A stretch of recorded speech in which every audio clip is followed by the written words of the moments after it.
Okay. I make a lot of videos, and I say a lot of stuff. And I made a video, but I can't fill in all the blanks. I like to fill in all the blanks, and that's why I make a lot of videos, because I have a lot of information, probably more information than what a lot of people would want. But a lot of what I say, as a matter of fact, pretty much everything I say is pertinent and important. And so I wanted to talk about the psychological community versus the religious community, and give you a good idea of where everybody gets their ideas from and why most of them are wrong. Okay, most of the people in the psychological community have taken the soul out of people.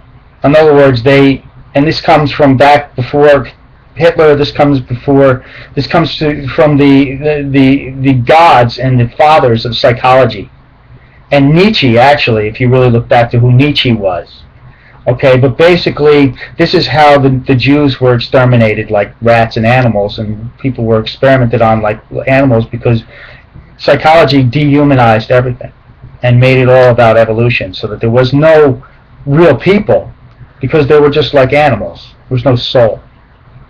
Okay, and this is true. You can look from your history, or you can disagree with me. It doesn't matter to me. The more you research it, the more you'll find out that if you believe in eugenics, and if you look back over what eugenics meant and all of those things, you'll find out that pretty heinous crimes committed in the name of eugenics, more than the religion ever was. Now, let's not look at religion with a blind eye, okay? Because religion, okay, in the name of religion, many things have been skewed, okay? And what I mainly want to look at in these two conflicting problems with psychology and religion is that they're both, in some ways, wrong. Okay? Of course, psychology looks at things from a chemical point of view at this point. In other words, all your problems stem from some sort of chemical imbalance that we can fix with a pill. We just give you a pill and we can just fix your chemical imbalance. But the religious community would tell you, no, it's sin that causes your chemical imbalance, and you have to fight with that internal Satan inside you, and it's struggling with sin that causes your psychological problems, and because of your sin, you have psychological problems. Okay? So one says it's not sin, so in other words, it takes away any accountability, and the other one says it is sin, and you need to be accountable and change yourself. You're both wrong. You're both wrong. Although there's one connecting factor here. It's called the id in psychology, and it's called, your sinful nature. Okay, and those two things are documented. That there's definitely a sinful nature.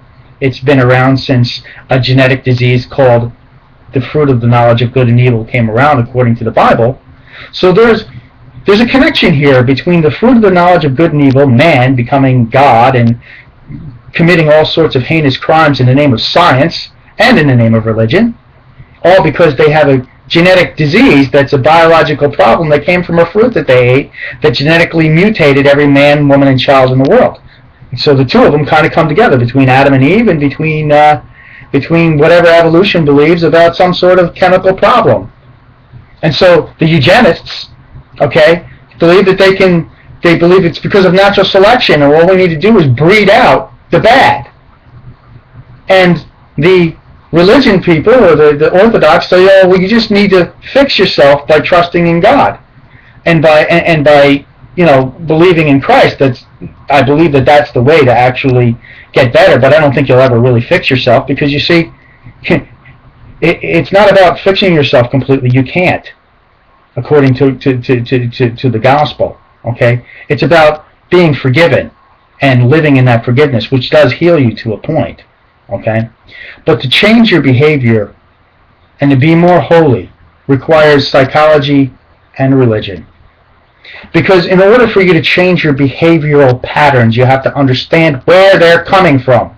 And psychology has a lot of answers when it comes to that. Even though 99% of them are quacks, psychology has a lot of answers for that. mainly chemical imbalances of the brain. Well, how? So now they look at the chemical end, but they don't look at the spiritual end. Okay? But like I said in the last video, there could be problems with toxins that Satan and God and whatever left in the air because people can never be sinless.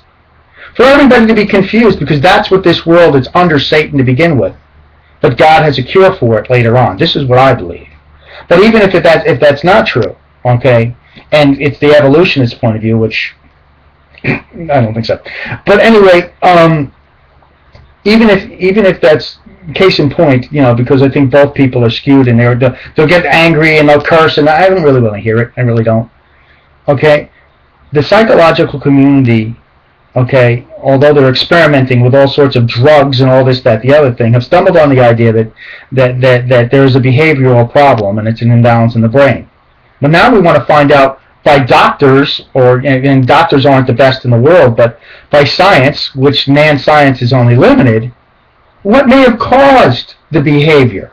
So now we move beyond the nebulous idea of, well, there's a behavior and we give you a pill and we just have to learn chemical reactions in the brain and neurology and all that, to the neurology end of it, which is the basic idea that, well, there's what's going on biologically in the brain, what's happening chemically in the brain, and how can we have better behavior.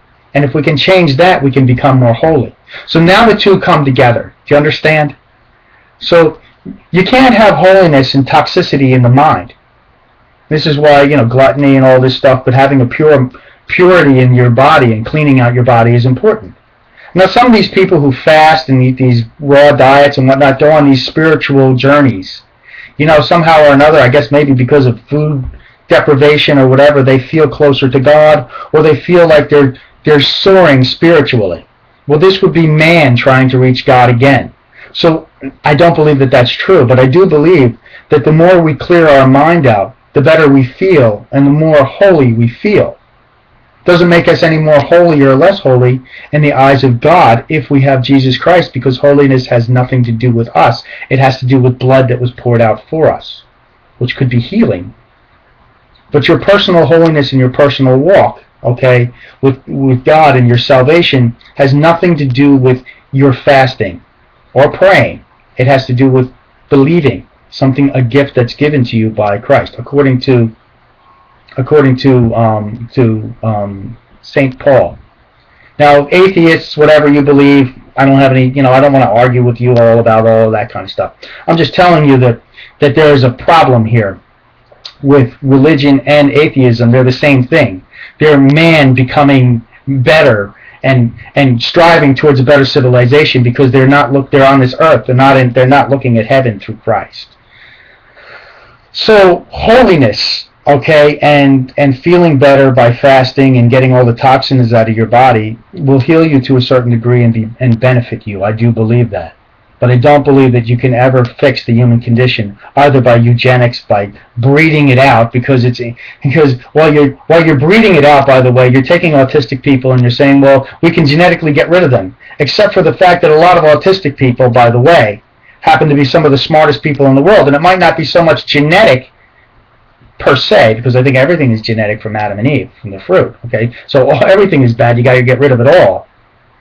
But more because of environmental toxins that came about, and so now you're throwing out very smart people in the idea that they were genetically mutated, but you never looked at or never even thought that it could have been something that you made in your stupidity.